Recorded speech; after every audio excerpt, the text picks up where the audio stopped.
constant harassment from these investors. Just yesterday, one of our neighbors from Elmhurst mentioned it, how her family constantly was harassed by investors trying to purchase the home that they have lived for 20 years. At first, it was, do you want to sell your home? The answer will be no.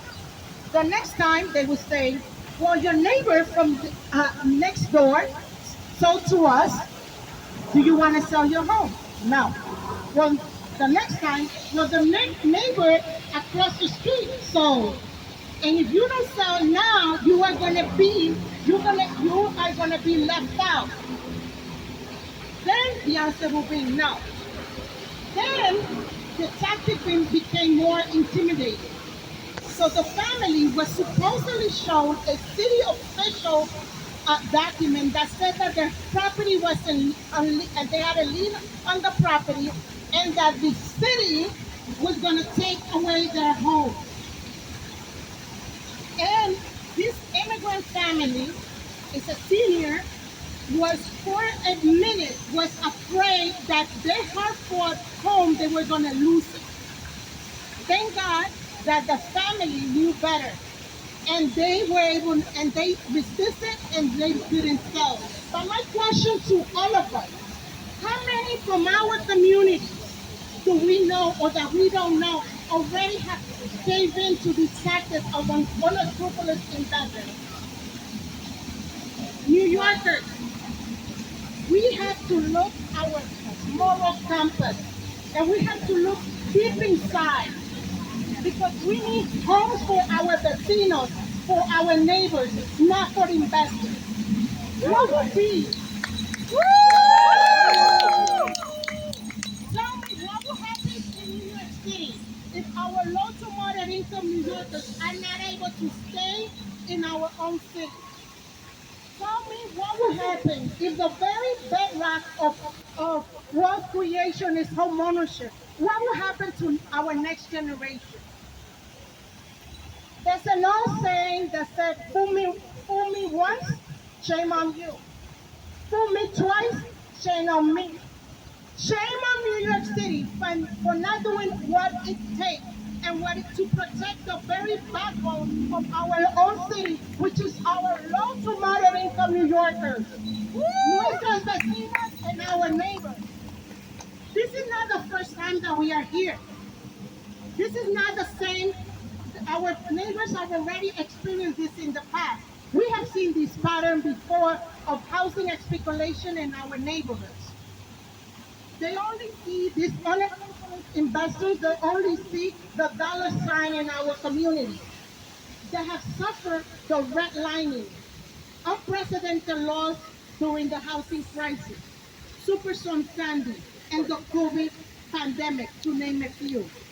If we have learned one thing of two during the COVID pandemic, is how essential and loyal our neighbors are. Woo! I want to ask you, they were here during the pandemic, providing essential services. When everybody else was leaving New York City, guess who stayed to save us and our community? Our low to moderate income neighbors. Yes. The same very community that no longer can stay in our communities, in our neighborhoods. We are letting them down, and it's just a darn shame. What are we waiting to pass the Protect Our Homes and Community Act? Tell me. This legislation is a powerful tool to combat racial disparity, secure generational wealth, and protect our communities and our vecinos and our neighbors to live in a dignified way in our neighborhoods they call home. We need to stand up for them in the same way that they stood for us during COVID. The time is now. We don't have time to waste, and let's make it happen. Thank you.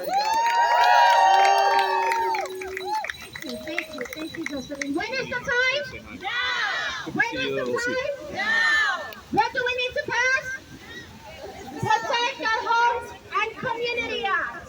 It's very, very simple. right? The bill says it all. When we go and when we lobby and when we ask and we petition and when we advocate, we're not asking for luxury. We're not asking for anything more than to protect our homes and our communities. So what's the name of the bill? Stop predatory speculation housing act. Protect our homes and community act. What is it? Protect our homes and community act. What are we asking for? That's it. That's all we're asking for. The bill number is 1569 on the Senate and on the Assembly is 1023. I'm sorry, 1023. We're not asking for anything extravagant. We don't want the jacuzzi. I mean, it would be great, right? But first, let's go on, and we're looking for survival. We're looking for stability. We're looking to raise a family, to build a community. All we want is to protect our homes and our community. I want to give a special shout out and a huge thank you to all the community groups who have dedicated so much time, so much energy, and who are always there. And this is just to name a few. Cypress Hills LDC, Michelle Navarro, Center for New York City Neighborhoods, Christy Pierre, NHS, the Coalition for Community Advancement, the East New York Community Land Trust, and if I am missing someone, shout Steve out. Raga, Steve Raga, Stephen Raga. Chaya, of course. Steve Raga. That's right. Apri. There you go. Thank you. Stephen Raga, yeah. I would like to introduce, of course, absolutely.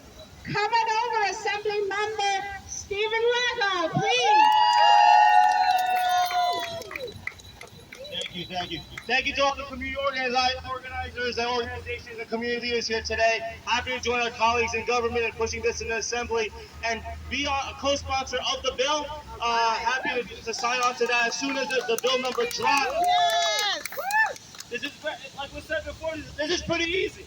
We just want to make sure that our communities stay in our communities. It is not right that we have these investors that already have money. They have enough money, so they target the communities with not enough money so they can make more money. That's not right. And that's why we're working here together as one New York City, New York State, with all our advocates, all our community elected officials throughout the state to make sure we pass this as soon as possible, because our New Yorkers, our residents here cannot wait. We want to keep New Yorkers in New York, and that should be their number one option. That should be their short-term and long-term plan. And with everybody here, we're going to make sure we pass this as soon as possible. Thank you for everybody coming out today. All right. And next to the Thank you so much. So, I mean, I love the way that Assembly Member Raga put it. All we want to do is keep New Yorkers in New York. That's it, right? Right. And when do we want this? Do we want to keep waiting another year and another year and another year? When do we need it? Now. When do we need it? Now. When do we need it? Now. What do we need? What do we need? This bill to protect our homes and community act, right? So anytime you have an opportunity to go and speak with your elected officials, what are you going to ask for? To protect our homes and community act. Absolutely. With this, I would like to call on our colleague Maliha to lead us onto some chats, give us some good energy. Please give it up for her. All right, Maria.